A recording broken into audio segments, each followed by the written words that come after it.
Dokter bedah saraf seringkali bertemu dengan pasien mielopati servikal degeneratif, yang kecacatannya mungkin bisa dihindari jika saja mereka mengenali tanda-tanda awal kondisi mereka. Mielopati servikal degeneratif adalah penyebab utama kerusakan sumsum tulang belakang pada orang dewasa, yang dapat merampas mobilitas dan kemandirian seseorang jika tidak diobati. Diperkirakan 1 dari 10 orang pada akhirnya akan mengalami kondisi ini, yang umumnya didiagnosis pada pasien berusia di atas 50 tahun. Dan seiring meningkatnya proporsi pasien lansia, para dokter bedah saraf percaya bahwa sekarang ini menjadi lebih penting dari sebelumnya bagi masyarakat untuk mengenali tanda-tandanya. Masyarakat perlu menyadari hal ini. Ini adalah penyebab penting dari gangguan neurologis, dan saat ini tersedia pengobatan yang efektif. Terdapat pedoman praktik klinis modern yang menawarkan rekomendasi baru tentang cara menangani mielopati servikal degeneratif ringan, sedang, dan berat. Namun, dokter bedah saraf masih sering melihat pasien dengan mielopati servikal degeneratif yang gejala tangan kesemutan atau nyeri lehernya sebelumnya salah diidentifikasi sebagai sindrom lorong karpal atau diabaikan sebagai bagian dari penuaan normal. Berikut adalah hal-hal yang perlu Anda ketahui tentang mielopati servikal degeneratif.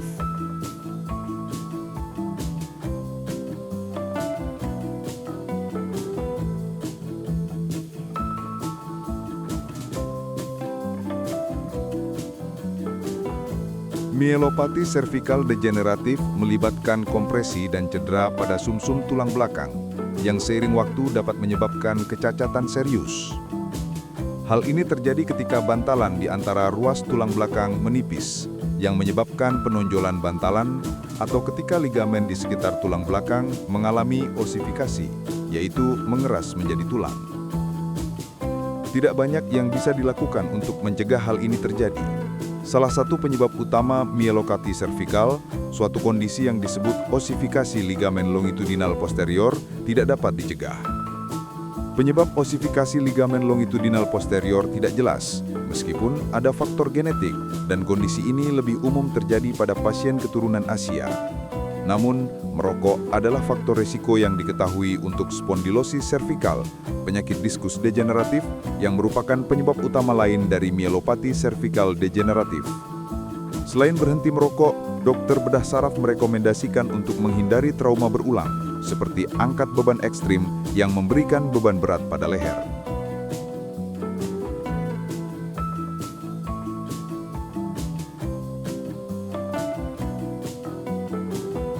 Sekitar 50% pasien yang didiagnosis dengan mielopati servikal degeneratif pada awalnya melaporkan mengalami nyeri leher, suatu gejala yang seharusnya mendorong pemeriksaan untuk melihat apakah ada kompresi pada sumsum tulang belakang.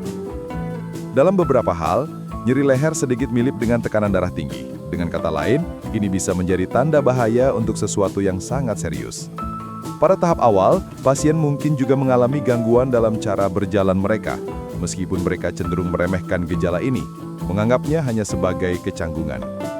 Dokter dapat mengenali ini dengan meminta pasien berjalan di garis lurus dengan tumit menyentuh ujung jari kaki. Jika Anda terus-menerus tersandung, maka itu adalah masalah. Gejala umum lain dari mielopati servikal adalah mati rasa dan kesemutan di tangan. Pasien mungkin mulai mengalami kesulitan halus dengan tugas-tugas yang memerlukan kontrol motorik halus, seperti mengancingkan baju, menulis tangan, atau menjahit. Gejala-gejala ini sering salah didiagnosis sebagai sindrom lorong karpal. Tanda lebih lanjut bahwa mungkin ada sesuatu yang salah dengan sumsum tulang belakang adalah apa yang dikenal sebagai nyeri lengan radikuler atau nyeri yang menjalar ke lengan. Jadi bahkan jika seseorang tidak mengalami nyeri leher, mereka bisa saja menderita mielopati servikal degeneratif jika mengalami beberapa gejala lain ini. Alat diagnostik standar untuk mengkonfirmasi apakah seseorang menderita mielopati servikal degeneratif adalah pencitraan resonansi magnetik pada tulang belakang leher.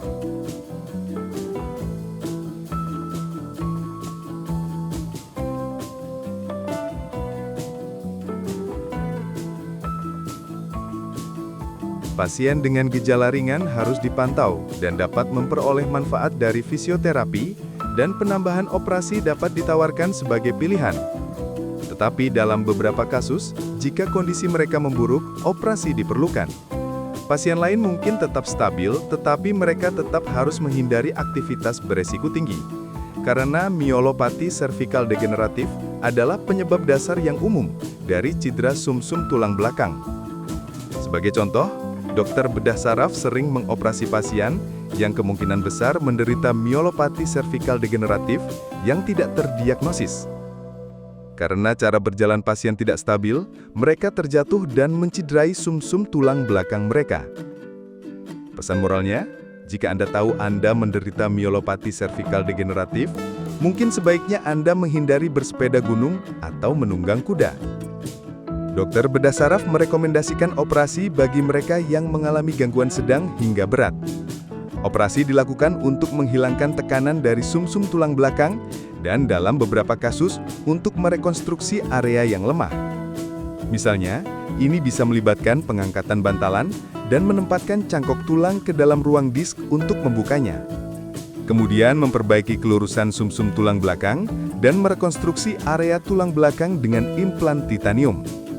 Kebanyakan pasien hanya memerlukan operasi sekali, tetapi seiring bertambahnya usia, beberapa mungkin memerlukan operasi lebih lanjut pada area tulang belakang yang belum diobati.